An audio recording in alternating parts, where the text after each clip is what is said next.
बिस्मिल्लाहिर्रहमानिर्रहीम। अस्सलाम वालेकुम। मैं हूँ आयशा और वेलकम करती हूँ आपको अपने यूट्यूब चैनल आयशा के किचन में।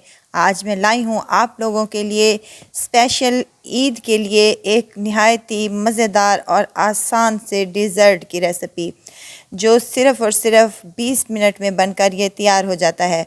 और खाने में तो ये इतना मज़ेदार है कि खाने वाला खाता ही रह जाए। इस ईद पर आप अपने घर वालों को बना कर दें या फिर मेहमानों के लिए सर्व करें। ये डिज़र्ट एकदम परफेक्ट है। रेसिपी बहुत ही आसान और मज़ेदार है। तो चलते हैं अपने किचन में और आज की ये मज़ेदार सी रेसिपी को बनाना स्टार्ट कर लेते हैं। यहाँ पर एक पैन ले लिया है मैंने, जिसमें शामिल कर रही हूँ दूध है मेरे पास तकरीबन 1 किलो के बराबर। ये फुल फैट दूध है, आप डब्बे वाला दूध भी यूज़ कर सकते हैं। इसमें से मैंने थोड़ा सा दूध 1 कप के करीब निकाल कर साइड पर रख दिया है। इसका इस्तेमाल हम बाद में करेंगे। चूल्हे पर मैंने दूध को चढ़ा दिया है, बॉयल आने तक हम इसको पका लेंगे। यहाँ मैंने हरी इलायची 2 से 3 शामिल की हैं और आधा कप शुगर का शामिल किया है। आप जितना मीठा पसंद करते हैं उस हिसाब से आप चीनी कम या ज़्यादा कर सकते हैं। दूध को बॉयल आ चुका है। अब यहाँ पर मेरे पास कलर वाली सेवइयाँ हैं, छोटा पैकेट है, ये फुल पैकेट है। इसको हम इसमें शामिल कर देंगे और इसको हल्की आंच पर बॉयल होने देंगे। लो फ्लेम पर दूध को हम 5 से 7 मिनट तक छोड़ देंगे, जब तक हमारी सेवइयाँ भी गल जाएंगी। तो यहाँ जो हमने दूध बचा कर रखा था 1 कटोरी के करीब, उसमें शामिल करूँगी 2 चम्मच वनीला कस्टर्ड के शामिल कर दें और अच्छे तरीके से मिक्स कर लें ताकि कोई भी गुठली वगैरह बाकी ना रहे। और जब हम अपना डिज़र्ट बनाएं तो ये एक स्मूथी और क्रीमी सा हमारा टेक्सचर आए।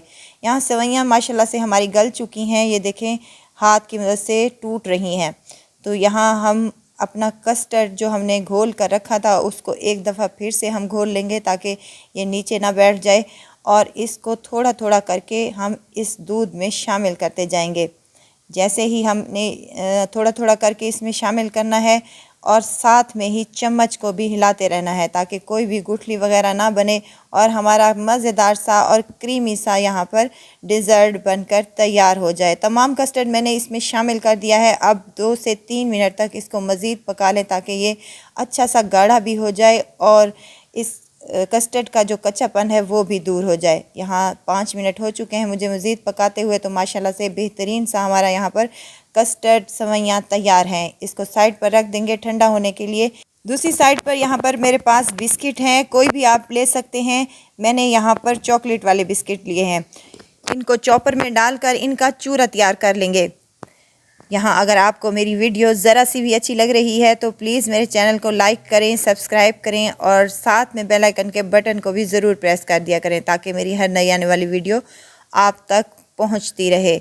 यहाँ पर 1 से 2 दफ़ा ही मैंने चॉपर को चलाया है तो माशाल्लाह से बिस्किट जो हैं अच्छे खासे चूरा हो चुके हैं, फ़ाइन सा हमारा यहाँ पर बन चुका है। अब यहाँ पर मेरे पास मक्खन है मेल्टेड, 3 चम्मच मैंने लिए थे, 2 चम्मच मैं अभी डाल रही हूँ। अगर ज़रूरत महसूस हुई तो 1 चम्मच दोबारा भी शामिल कर दूँगी। अच्छे से मिक्स कर लें ताकि हमारे ये जो बिस्किट्स हैं इनके चूरे को थोड़ी सी नमी मिल सके और हमारा डिज़र्ट जो है बेहतरीन सा बने। अब यहाँ पर तीसरा चम्मच जो मेरा मक्खन का बचा था वो भी मैंने इसमें शामिल कर दिया और अच्छे से मिक्स कर दिया है।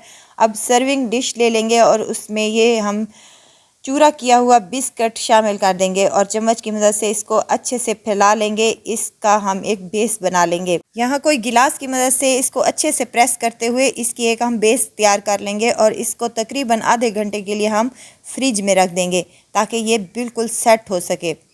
अब आधे घंटे के बाद हमने इसको निकाला है तो माशाल्लाह से अच्छे से सेट हो चुका है। अब हमने कस्टर्ड सेवइयाँ जो बना कर रखी थी उनको पहले मैंने रूम टेम्परेचर पर रखा है, फिर उसके बाद 1 घंटे के लिए फ्रीज़र में रख दिया था।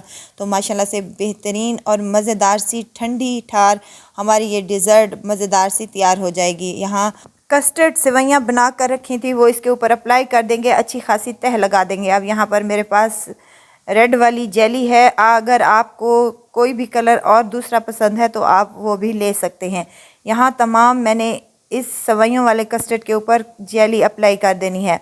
अब जेली को हमने बनाकर थोड़ी देर के लिए रखा था ताकि इसकी भाप वगैरह निकल जाए। इसको अप्लाई कर देना है और इसको हमने 1 घंटे के लिए फ्रीज़र में छोड़ देना है ताकि जेली ऊपर से अच्छे से सेट हो जाए। अब यहाँ पर मेरे पास है क्रीम, व्हिपिंग क्रीम है मेरे पास पड़ी हुई थी। अगर आपके पास अवेलेबल नहीं है तो आप कोई भी क्रीम, टेट्रा पैक क्रीम को यूज़ कर सकते हैं थोड़ा सा बीट करके। अब यहाँ पर मैंने डिज़ाइनिंग क्रिएट कर ली है। अगर खूबसूरत और मज़ेदार लगने के लिए दरमियान में मैंने एक बड़ा सा फूल बना दिया है, तो माशाल्लाह से हमारी आधे घंटे में ही ये डिज़र्ट बनकर तैयार हो जाएगी। और खाने में तो ये इतनी टेस्टी और लाजवाब है कि खाने वाला खाता ही रह जाएगा। अब अगर आप चाहें तो 2 से 3 घंटे फ्रिज में रख दें, नहीं तो ओवरनाइट के लिए भी आप इसको रख सकते हैं। बहुत ही मज़ेदार, लेयर से भरपूर, ये देखें कितनी मज़े की लग रही है और बहुत टेस्टी और बहुत ही मज़ेदार। इस ईद पर आप अपने बच्चों के लिए बनाएं या आपके घर मेहमान आ रहे हैं तो उनके लिए आप इस मीठे की रेसिपी को ज़रूर ट्राई कीजिएगा। इंशाल्लाह ताला आपको ज़रूर पसंद आएगी। रेसिपी पसंद आए तो प्लीज़ लाइक कर दीजिएगा और आयशा के किचन को सब्सक्राइब भी कर दीजिएगा। आपका बहुत बहुत शुक्रिया।